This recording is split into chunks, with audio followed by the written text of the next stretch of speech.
Deception Pass Park. And we're going to go across the bridge, which takes us over to Whidbey Island.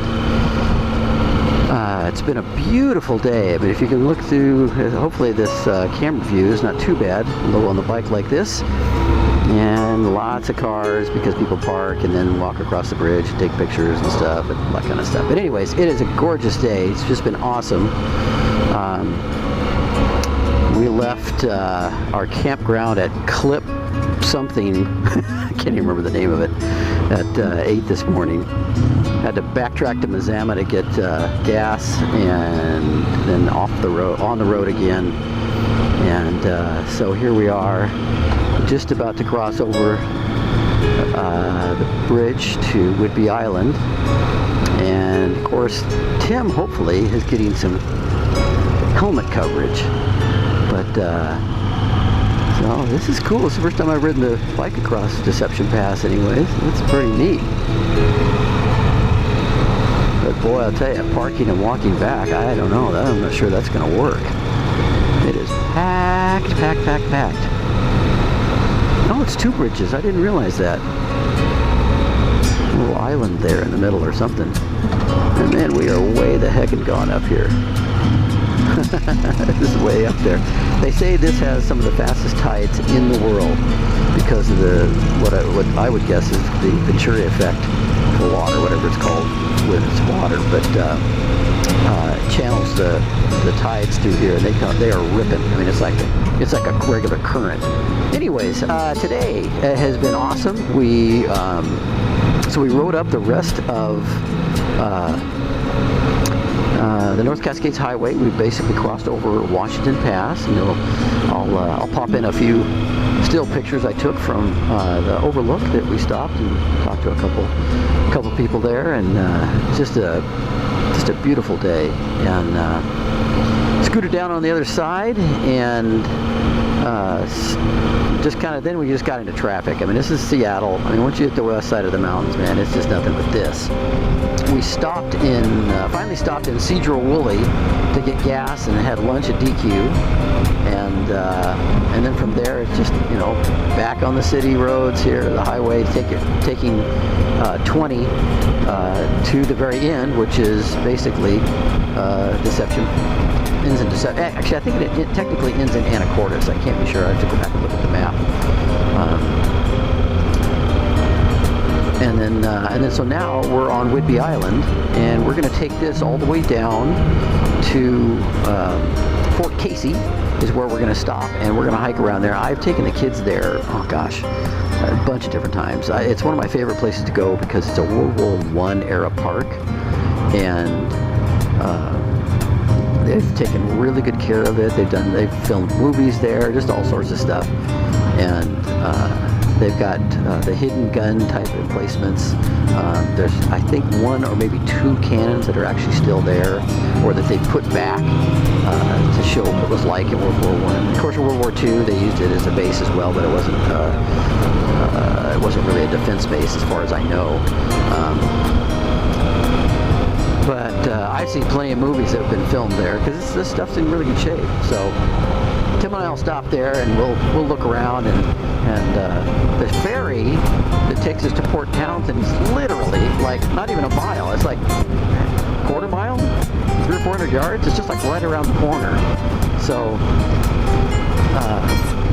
then we'll take the ferry across to Port Townsend. It's really a short day. Right now it's about 20 to 2 on a Sunday afternoon, and so we're just not in a hurry. We're just going to enjoy the ride, and our target tonight is Sol Duck Hot Springs, which is about 12 miles off the highway that runs along the coast. I forget what the number is. But it's got, you know, we can tent camp there, and they have the hot springs. And it's like, you know, one of the times in the past we stayed at Nakusp Hot Springs, and we were able to go in, you know, pay the $5 or $10 or whatever it was to go in. And oh man, it was so nice to get in there after a day's riding and get in the hot tub. So we are going to be doing that. Just really looking forward to it.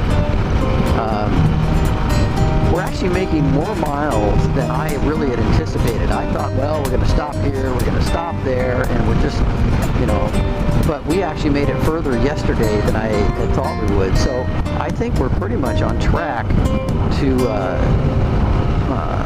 probably finish by Thursday evening. Certainly Friday. There's no reason for us to be going into Saturday. It's kind of funny, the GPS doesn't show any of these roundabouts in here. And of course, people in the United States just do not know how to ride them or bike. You know, this isn't bad because nobody's really coming from the other directions, but oh my gosh, it's just so bad. People in the States just don't really have a clue. And of course, I'm saying that now as a seasoned driver in Germany, since last month that Mickey and I went to visit Amy, and that was. But you know, as I wrote in my blog, I thought I knew how to do a roundabout or a traffic circle, as they call them. I'm pretty sure I knew how to do that correctly, and I did.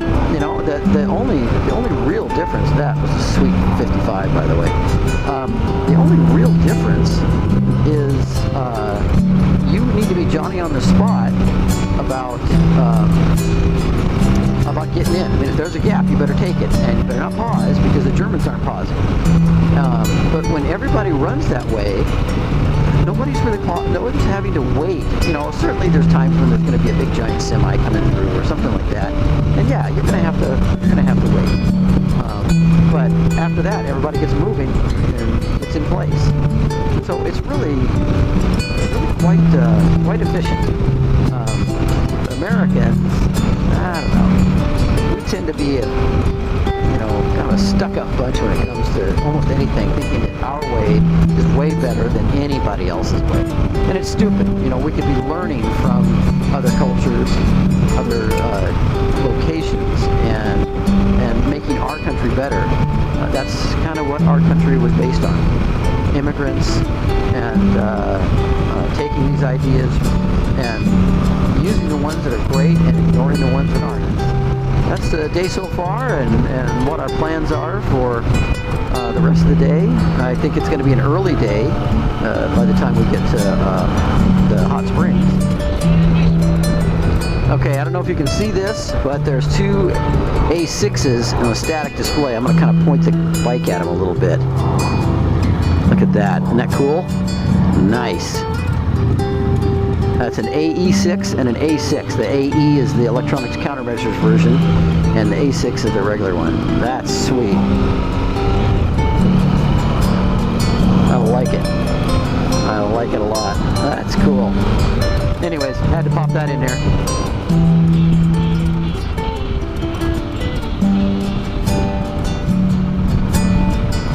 So if you look to your left, you can see the kind of a causeway that we will be crossing to continue our journey south to the south end of the island.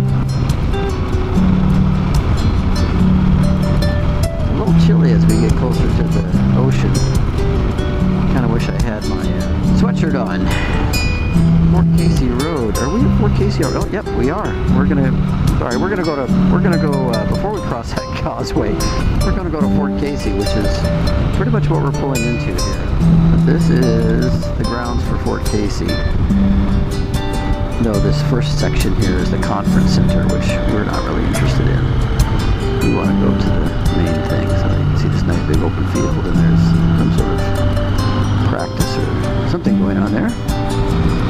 Marching band, probably.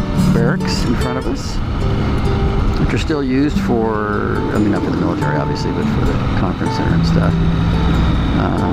Okay, this is the south entrance of the conference center, which we're not going to.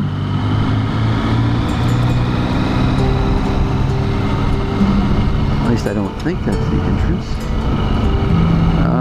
That was the entrance. Dang it, we gotta turn around.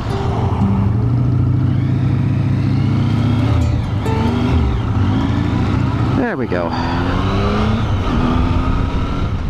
Turn left here and go into the park.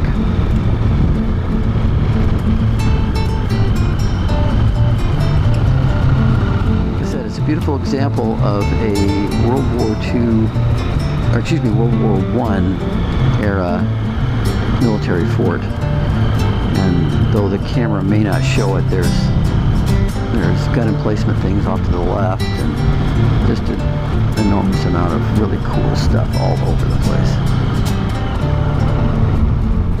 Yeah, oh, people are flying kites. It's a big time deal here. I can park down below. See, there's all the gun emplacements and all this kind of stuff. It's totally cool here. One picture. That's it? Well, we had a nice time wandering around, and we also both called our wives to chat. And that about covers our time at Fort Casey, because after that we just pretty much got on our bikes and rode around the corner to the ferry.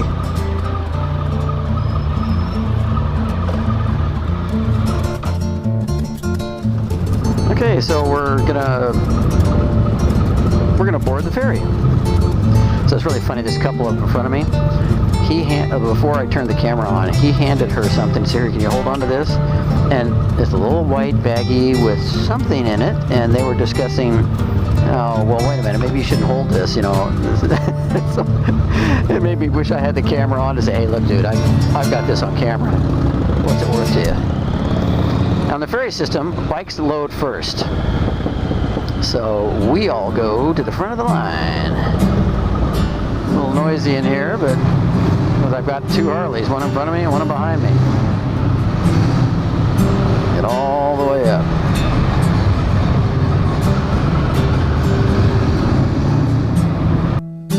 The ferry is a 30-minute ride to Port Townsend, which is just enough time to walk around, stretch our legs a bit, and then get ready to exit. While we were up on deck, we talked with a couple that mentioned a lavender festival somewhere west of Port Townsend. We'd find out about that later. Ferry rides over. Foot passengers, bicycle passengers off first. And then motorcycles.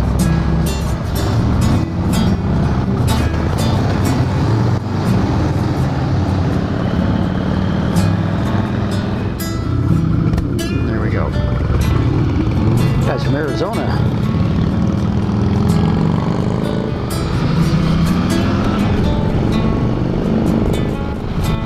Past Port Townsend, the coast road, which is running along different parts of the sound. To circle around a lot to get to where we're going, but it's okay because it's really beautiful. Thought I'd take a few shots of traveling through this nicely forested canopy. It's pretty cool.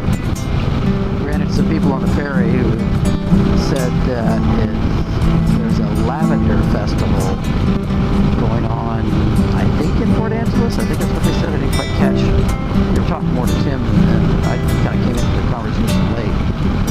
So they're thinking it might be difficult to find a place to camp. Of course, for camping as opposed to hoteling or trying to find a lodge. And no, we didn't get a reservation. The hot springs is a little bit out of the way. We're just going to go there and see what we can find. So, and if we, if there's no room there, then we'll find out where where nearby U.S. campgrounds, state park campground, that type of stuff, and we'll find a place. It'll work. It's 4:30 right now. 45 miles from Port Townsend to Port Angeles. And then a bit of a ways from there to get to the turnoff for the hot springs. We're going to stop in Port Angeles to get groceries, and that will take us to dinner. So, anyways, that's the day. As you look at our campsite for the night, I'll tell you how we got here. We made the turn off to Solduck Spring, hot springs, but the guy at the park entrance said they were full, so that was a non-starter. We would have had to pay the national park entrance fee too, so it was just as well that we saved some money by not having to do that. But just a few miles back was Fairholme Campground, which had 2 empty sites, and this is the one that we took. We had a nice couple uphill to the right in this picture named Casey and Lynn, who invited us to their fire, but we were so tired we just crashed after our dinner. That was the day.